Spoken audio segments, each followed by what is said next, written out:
اهلا وسهلا بكم مجددا. مرحبا بكم معايا في فيديو جديد، فلوق جديد ان شاء الله ينال الاعجاب ديالكم كيف ما عودتكم. الجديد والمفيد دائما في القناه ديالي. بلا شك غادي تشوفوا هاد لا فيديو او غتشوفوا هاد الشاشه وغادي تبان لكم كلمه رشاقه، غتكونوا عارفيني علاش غادي نهضر اليوم. البنات او الناس اللي باغيين يضعفوا اون جينيرال، بحكم انه هاد لا سيزون اللي جايه ديال الصيف والناس ما كتقدرش، يعني كتبغي تلبس هكا تيشيرتات حتى الوزن الزائد ما كيساعداش على انه تلبس شحال من حاجه، وبحكم انه الامراض كثروا وداكشي الواحد ما بقاش كيقدر فعلا على الوزن، كيبغي شويه الراحه ديال الجهاز الهضمي ديالو يكون هكا خفيف. سورتو اللي عنده الوليدات خصو شويه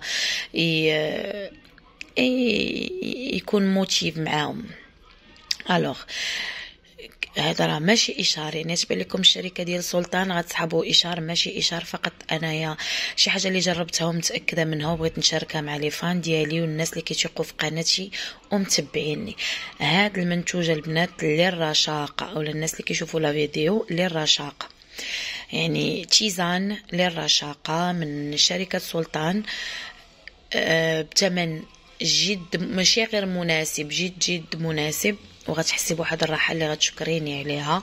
غتنفسي، غادي الجهاز ديال الهضمي ديالك غادي يرتاح، غتحسي براسك خاويه من الكريشه بفضل هاد لي تيزان اللي هما رخاص بزاف. غادي ندوز معكم للثمن قبل ما نشرح لكم، بعد ما نشرح لكم عفوا لي زانغريديون ديالهم ولا اش كيليق والمده ديال الاستعمال، وغنشارككم معكم كيفاش دايرهم. كما كتشوفوا شركة سلطان دارت واحد المنتوجات من بينهم هاد لي تيزان ديال رشاقه. انتم كما كتشوفوا راه مصوره هنايا زعما مانس، فيهم ينبوع الكرز، فاكهه ينبوع الكرز، والكركدي اللي هو هذا عرق السوس، واليانسون اللي هو حبه حلاوه المعروفه اللي كنستعملوها بزاف في الادويه اللي كتفش لينا المصران.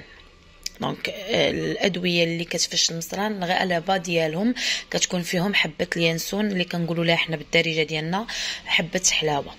دونك هاد التشكيله للراحه، يعني الجهاز الهضمي ديالك كيرتاح وكتنفسي مزيان وكتحسي براسك انك شبعانه. انا كنفضل كناخذهم الصباح صراحه، هما يا اما تاخذيهم الصباح هاد لي تيزان يا اما بالليل فاش بغيت ناسي، لكن كنفضل انا ناخذهم على الريق مع الماء طايب اللي كيكونوا دافين وكيسدوا لك فريمون الشهيه وكتحسي براسك شبعانه، وحتى الا كليتي ما كتاكليش بديك الطريقه اللي موالفه كتاكلي بها.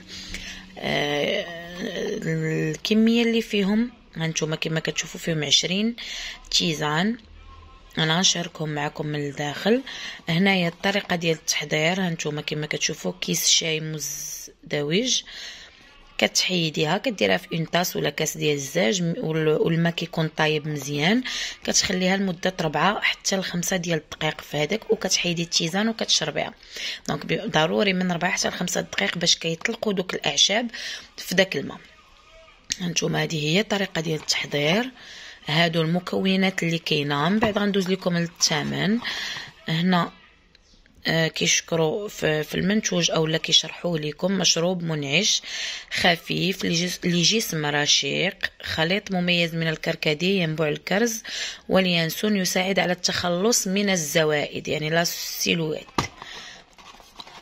ممكن نفس المعلومات بلونغلي. وشركة سلطان راها معروفة، حنا كبرنا غير بالاتاي ديالهم اللي الصراحة من الشركات المعروفة ومن الشركات القديمة. وندوز معكم للثمن. الثمن اللي هو 20 درهم في مرجان. انا صيفطكم منين خديتو كاين ممكن يكون في دي زوتر سورفاس، ولكن انا تناخذو من مرجان باش ما تقولوش لي اللي قلت لكم سورفاس وتمشيو مثلا للكارفور ولا شي بلاصه وما تلقاش. يقد يكون انا ما يمكنش يعني تا كارفور ولا سورفاس اللي هي كبيره، ولكن انا كناخذو من مرجان. دونك هانتوما اللي بغى يسكريني الثمن ديالو اللي هو 20 درهم، غادي تحسي بواحد الراحه وغتضعفي في مده 20 في مده قليله، في مده 20 يوم وب20 درهم. يعني هادو تقدي تكوني تخليهم يكونوا معتمدين عندك، يعني الناس اللي هكا كتقلب على الراحه ديالها فبلا ضعف بلا هادي ممكن انك تبدي تاخديهم وتستعمليهم. الثمن ديالهم اللي 20 درهم، فيهم 20 حبه. طريقه الاستعمال سبق لي وشكرتها لي او ذكرتها لكم عفوا. الى اللقاء مع فيديو جديد او نصيحه جديده.